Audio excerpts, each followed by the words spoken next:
Comment Flash prend, de plus en plus de monde, des nouvelles têtes aussi. Donc aujourd'hui, je vais vous parler de redesign de site internet, les enjeux, méthodes et exemples. C'est pas un titre hyper sexy, c'est pas très mystérieux, j'aurais pu trouver mieux, mais au final, je trouve que c'est assez parlant. Quand vous abordez cette étape cruciale de redesign de site internet, il faut savoir ce que ça implique. Il faut savoir également quelles sont les méthodes qui vont vous aider. Et puis on va voir ça, on va illustrer ça avec des exemples. 3 exemples principaux.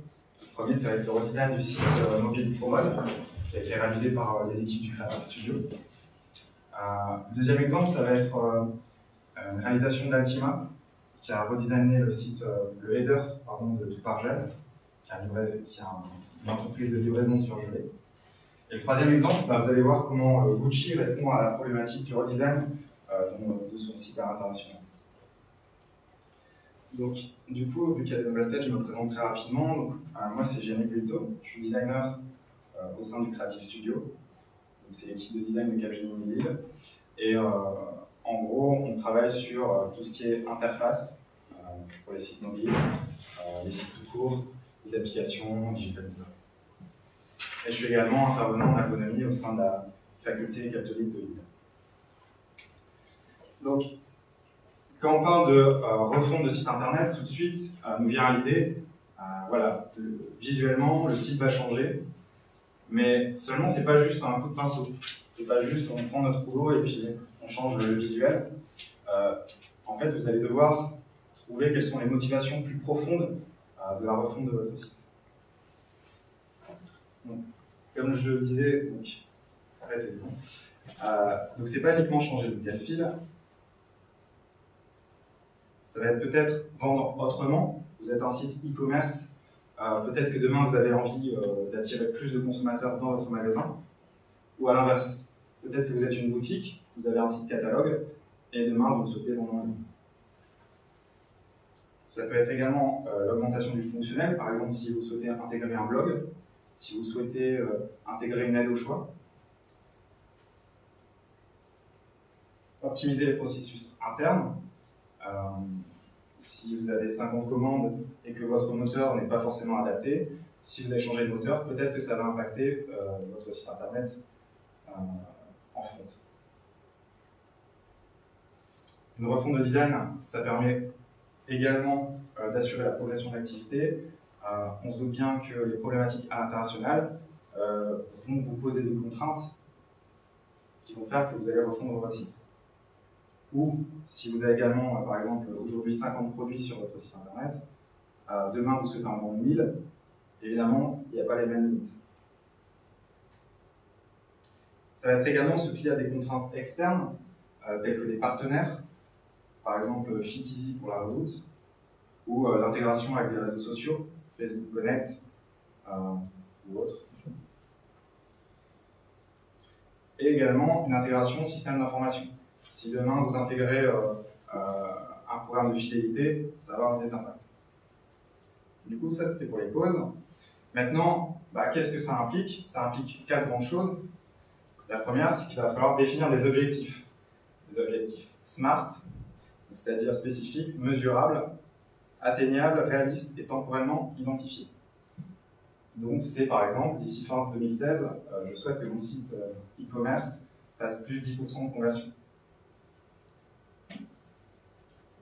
Ça va être également tout ce qui est référencement, tout ce qui est, quand vous allez envisager cette refonte, il va falloir prendre en compte votre visibilité sur les moteurs de recherche. Toute refonte implique une baisse, dans un premier temps, de votre visibilité, le temps que les robots, les crawlers de Google indexent de nouvelles pages. Donc l'idée lors de la refonte, c'est d'identifier ça, d'essayer de changer un minimum tout ce qui est URL, et également, pourquoi pas en profiter pour améliorer votre ranking, avec des zones de texte plus parlantes, des descriptions, des choses comme ça en verra.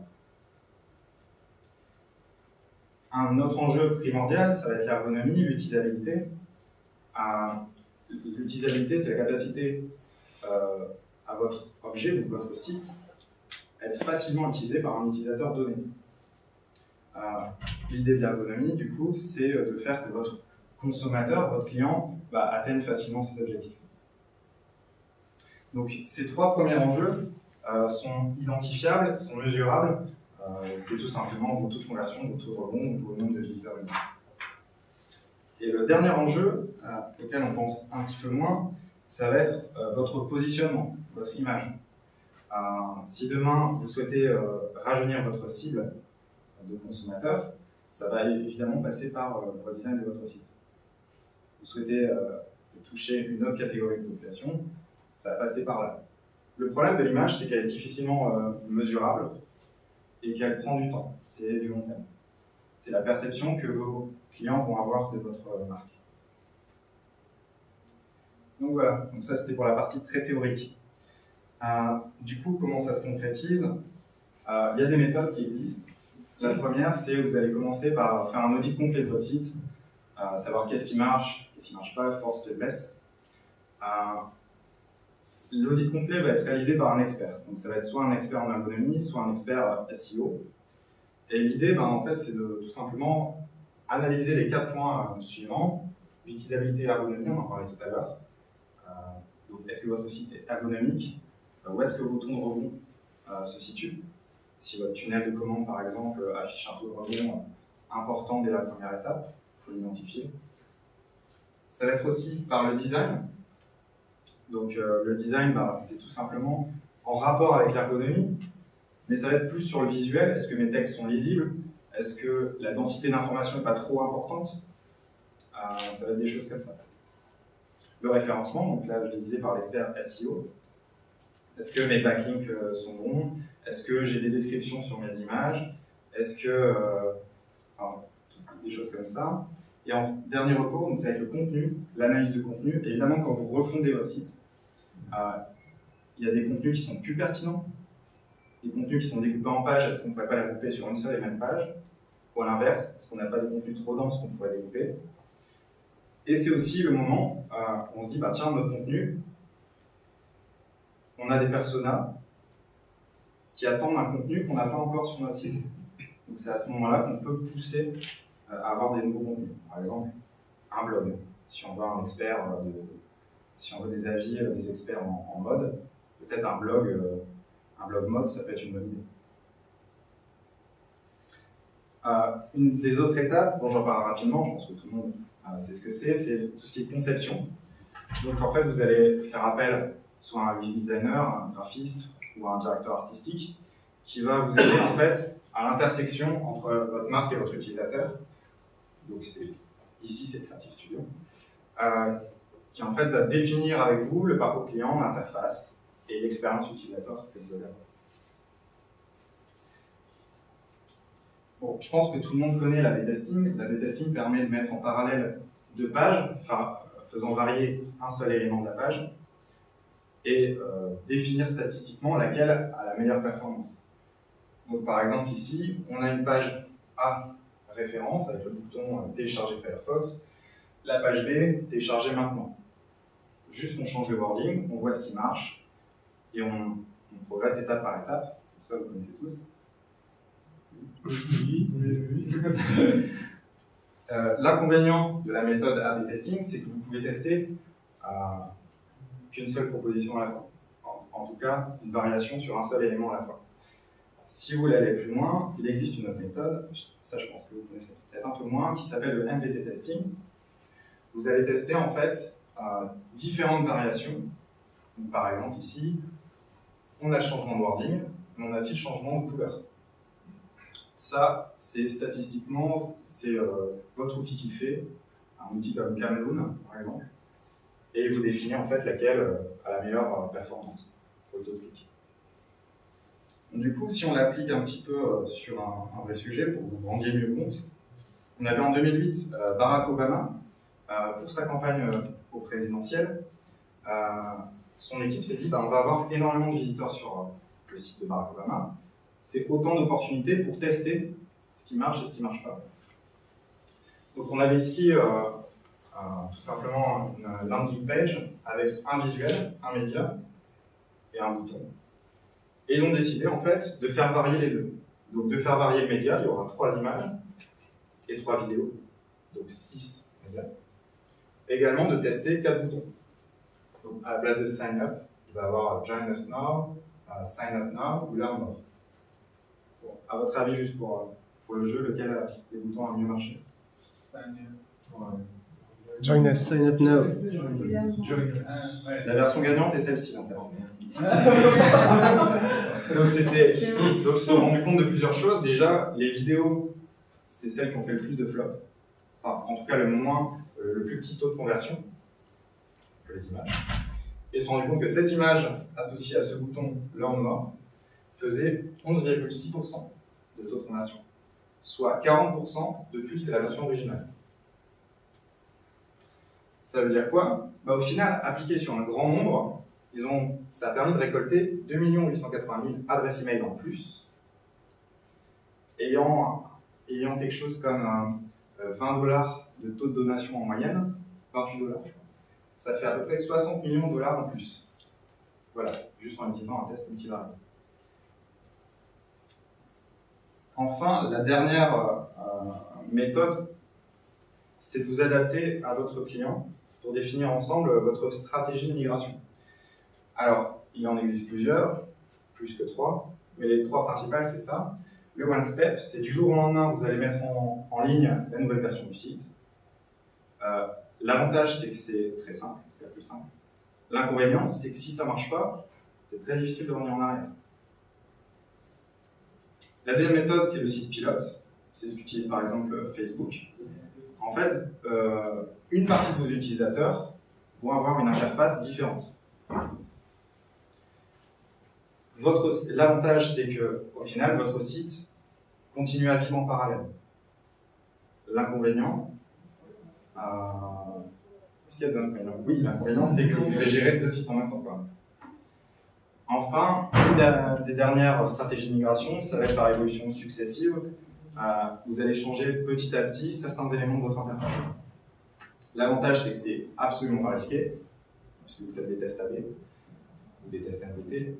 L'inconvénient, c'est que c'est pas un moindre refonte. Vous y allez tellement petit à petit que c'est pas très ambitieux. Voilà. Du coup, pour vous illustrer un peu tout ça, je vais vous parler de différents projets. Donc, c'est des projets très récents, des refontes très récentes. La première, c'est la refonte du site mobile ProMode. Donc, le nouveau site mobile est en ligne depuis la semaine dernière. En fait, donc par l'équipe du Creative Studio, donc Alex, Jérémy, Céline et moi, Big Up. Donc ProMode nous avait contactés, ils avaient un site mobile qui ressemblait à peu près à ça. Ils se rendaient compte que leur site devenait vieillissant, ne serait-ce qu'en image de marque, pour tout un tas de raisons. Le fait que la home, donc ça c'était vraiment l'écran d'accueil du site, n'était pas forcément très optimisé. On avait une tab bar qui fait très iOS alors qu'on est sur un site web. On avait des boutons qui ne voulaient pas dire grand-chose, on avait des textes en vertical, on avait une fiche produit très très dense qui ne donnait pas du tout envie ni d'acheter ni d'explorer. Bref, on a fait un audit ergonomique et on en a tiré en fait 3 axes d'amélioration.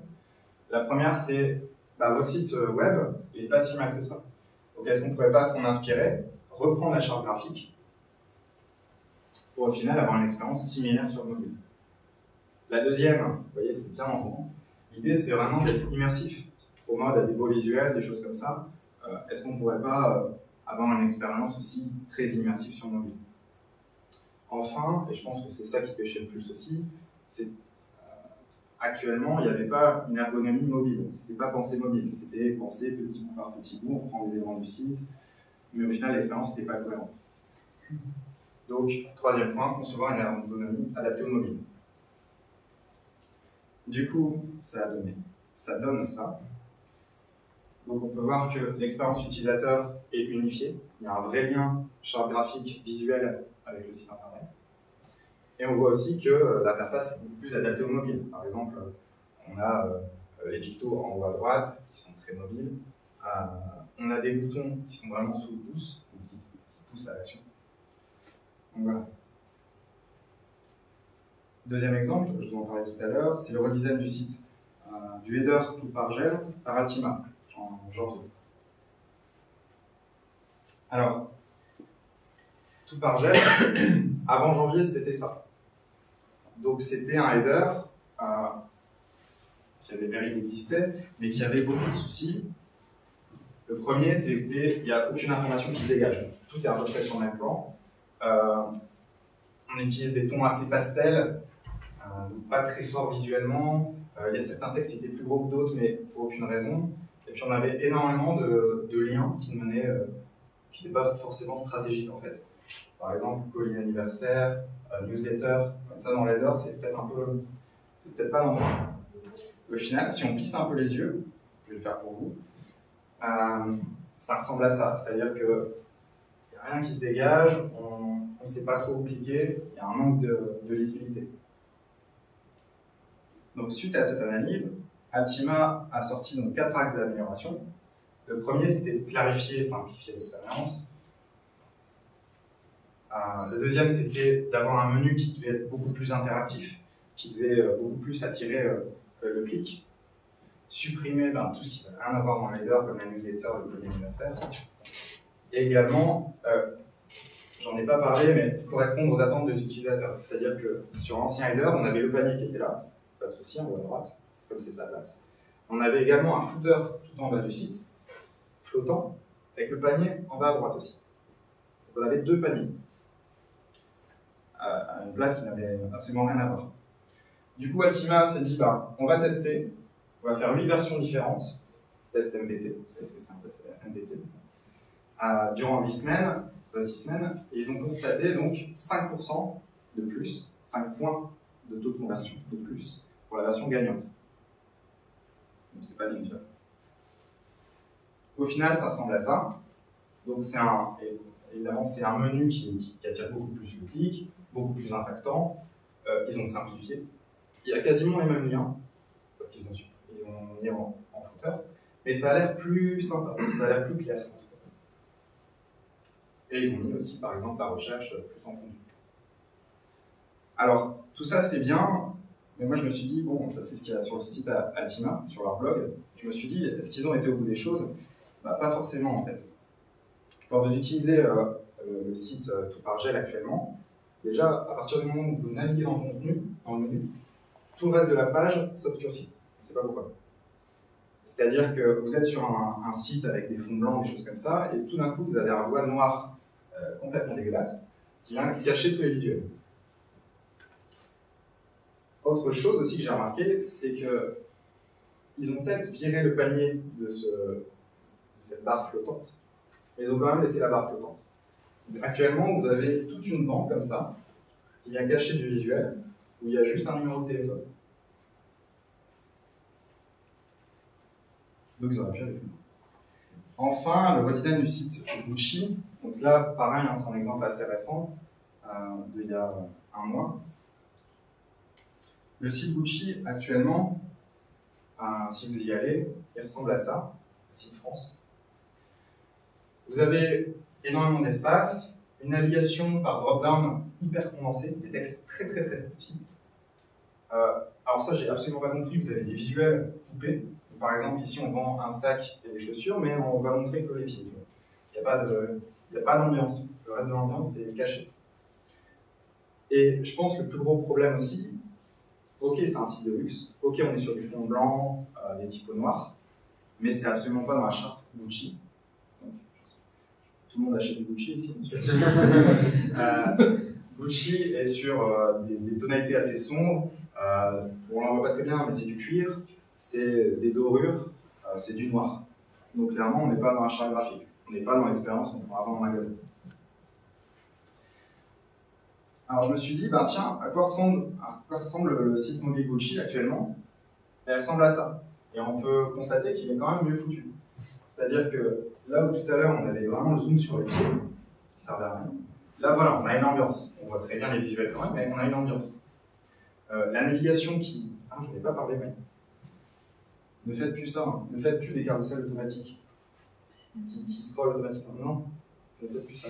C'est interdit. En 2015, c'est interdit. Ce qu'ils font encore. Du coup, sur mobile, c'est beaucoup plus simple. C'est un scroll vertical. On passe d'un visuel à un autre. C'est immersif. C'est génial. Maintenant, un petit souci que j'ai remarqué, c'est que l'URL est différent. C'est un site mobile, mais l'URL est différent. Du coup, pour le référencement, ça veut dire que vous faites du doublon. Donc, c'est pas génial. Suite à ça, je me suis dit, ok, le site mobile est mieux foutu. Mais qu'est-ce qui se passe si je regarde le site mobile depuis un ordinateur de bureau? En fait, ça ressemble à ça.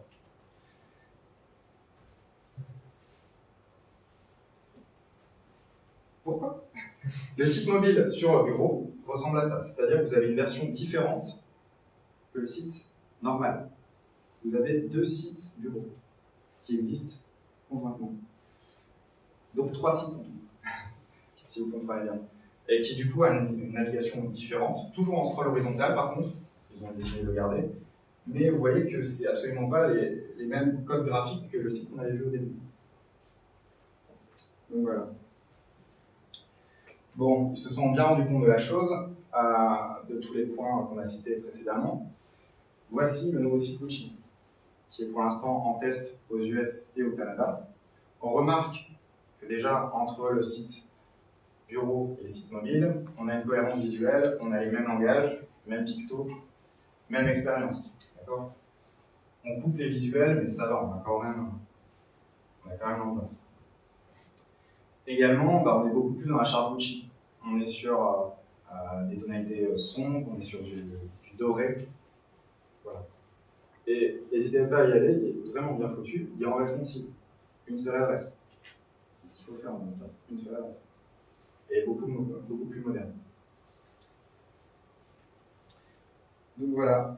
En résumé, si on devait résumer tout ça, comprenez les causes de la refonte. En général, c'est pas juste un lifting, il y a des problématiques stratégiques, de référencement, même derrière. Deuxième point, c'est fixer des objectifs précis pour un nouveau site. En 2016, plus 5% de conversion sur mon rayon chaussures. D'accord? Objectif SMART. Et enfin, c'est faire le lien entre les deux. Trouver la migration, trouver les méthodes, donc les meilleurs designers, les meilleurs audits qui vont vous permettre d'amorcer cette migration de façon la plus adéquate en fonction de votre client. Voilà. Vous avez des questions?